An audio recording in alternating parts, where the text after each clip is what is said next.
Here we have Kjell, who's doing triathlons. In this 100, he does a 1 minute 30, and he's averaging 25 strokes a lap. Let's take a look and see what he could do to swim faster and be a bit more efficient with the stroke. Often we like to start with head position and body position, and you'll notice through the video here that he could certainly bring the hips and the legs up a bit. And one of the first things we tend to look at there is with the head position. And you will notice that his eyes are a little bit too far forwards, with the chin too far forwards. I'm normally looking at where the chin is, because if the chin is sticking out, we sometimes get more lower back arch than what's ideal. And that can lead to this disconnect through the body. Because if you've got too much of this lower back arch, your core can't be switched on. It can't be sort of working very well. So your upper half and your lower half just don't work together very well. So what I'd be looking to do there initially is with the eyes, bring them down a little bit. The range that I see the best swimmers in the world in is anywhere from straight down to 45, but he's just a little bit above that 45-degree range. And you will notice with his chin, especially there, see how his chin is really forwards. So if you can lengthen your neck, like you're getting rid of wrinkles on the back of your neck, and you tuck your chin in, not where you can't breathe, but just bring it in slightly, he'll have this longer, straighter line through his head, neck, and spine, which is what we'd want to go for. So I'd start with head position. You don't want to completely submerge your head either. You want to still keep the top of your head out, but just put it in a better position. I'd then go on to the breathing, because with the breathing, you'll see how far forwards the eyes are at this point, and so is the chin. And then when he turns to breathe, he's kind of lifting his whole head out of the water. It's very high there, rather than going for like he's on this skewer, like you got this skewer through the head, neck, and spine. You want to be able to get the breath by turning the skewer. So you just turn and you come back. You're not doing this big lift and round movement with the head. So we would start with the breathing. And a simple drill that he could do would be this side breathing drill with a kickboard that you can see here, just as a way to practice the right head position and practice that skewered breathing. Now that might seem like a really simple thing, and we talk about this quite often, especially when we're starting with video analysis, but often more than half the people that tend to come to our clinics are looking in the wrong position, either too deep or too far forwards.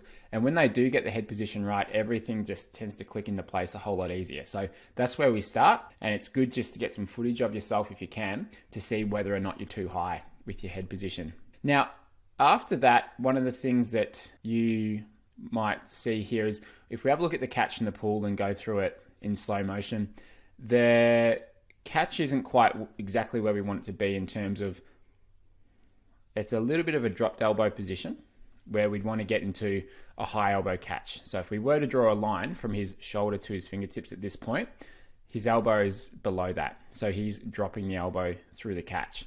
Whereas a good catch will be have that elbow somewhere above that imaginary line there. Because you can see with the direction of his forearm and hand, that's mostly pressing down. So down, down, down, down. Now it starts to press back about here, where he gets a bit more from it. But that whole first part, the whole setup of the catch there, just not getting that much from it.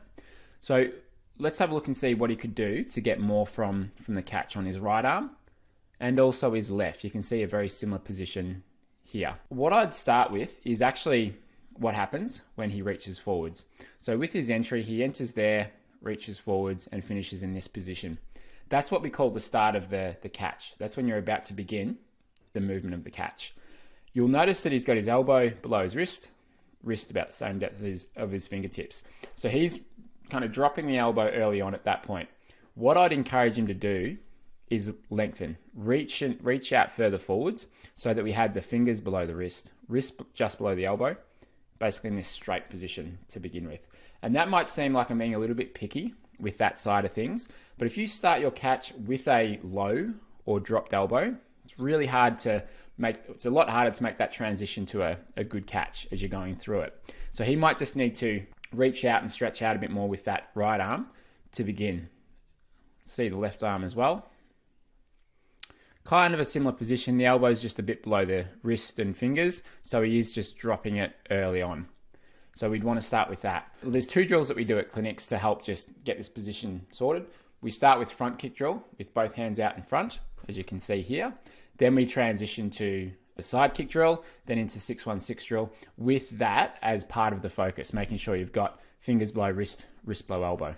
So that's what we want to make sure we get initially. Then once he's set up in the right position to begin his catch, as he goes through this movement from here down to here, we'd want to try to get the hand and forearm moving down just a bit before the elbow pulls back. So through this movement, you'll notice that the elbow is moving down or through at the same time as the hand and forearm. But usually to get any kind of good catch, if we can get the hand and forearm just moving on its own, even for a fraction of a second before the elbow moves back, then you're going to be set up pretty well with your catch, and it just doesn't quite happen there. So he'd need to get the hand and forearm moving somewhat on its own, while the hand and forearm stays in a similar position up around here for just that fraction of a second before moving through. Now, with those drills, there's a lot of drills you can do to practice that. In the 5-day catch challenge, we cover those in detail, and you've probably seen some of those drills on the video, on our videos here. But the other thing I want to mention here is that when you're going through the movement of your catch, if your shoulder is down too low compared to your face, it's going to be very hard to get that catch position. And I'll show you why. So if you have a look at this here, what you might see is, all right, if I'm getting a high elbow catch, which is here, my shoulder needs to be near my cheek, not on my cheek, not covering my ear, but near my cheek, off to the side here. Now, if I was to drop this shoulder down to where he is, which is below my cheek, down here, it's very hard to hold that high elbow.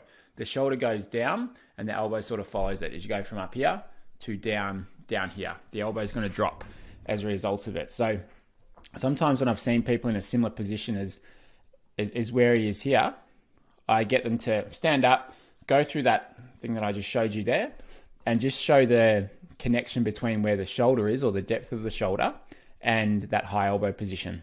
Now, if you want to practice keeping that shoulder up, you can do like the 6-1-6 drill, and just make sure that you keep that shoulder near the cheek. And then as you swap sides, as you pull through, just keep that shoulder near the cheek through that first part of the stroke.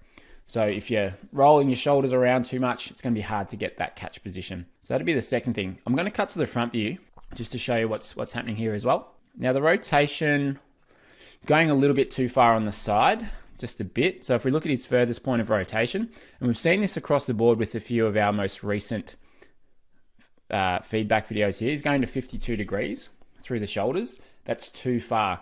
30 to 40 degrees is all we really should be going to. It's where you see the best swimmers in the world getting to, 30 to 40 degrees if you measure that angle front on. Similar thing on this right side as he goes to take a breath, just much too far on the side. So rotation's good, but like anything, if you do too much of it, it's going to impact the rest of your stroke. So he's going to 60 degrees on that side.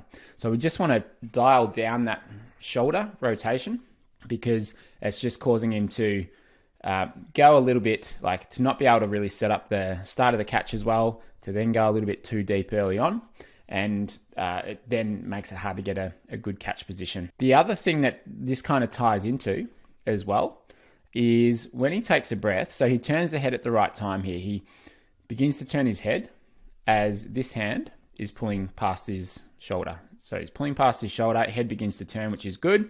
Face is out of the water there, which seems pretty good. But then you'll notice that his eyes don't come back down into the water until now. And his hand is way back at his hip. So his eyes are back down when his hand is back at his hip. The latest you really want to have your eyes back down is about here, when this hand is passing under the shoulder. You don't really want it much later than that, because otherwise your head and your shoulders are still off to the side while your arms gone through the complete movement of the pull. And then there's no connection with your catch and pull and the rotation of your body. That's got to go together for you to get much out of it. So that's where he can get a lot more from it.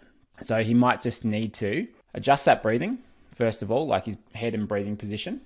Secondly, might just need to take a little bit longer through the reach phase out here before he goes down, and then he should be in a better position to finish it.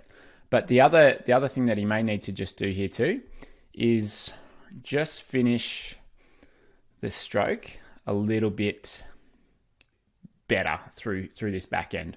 So from this position here, where we'd want to go is have the hand and forearm just sort of press back, exit past the hip, get out, and then go over at that point.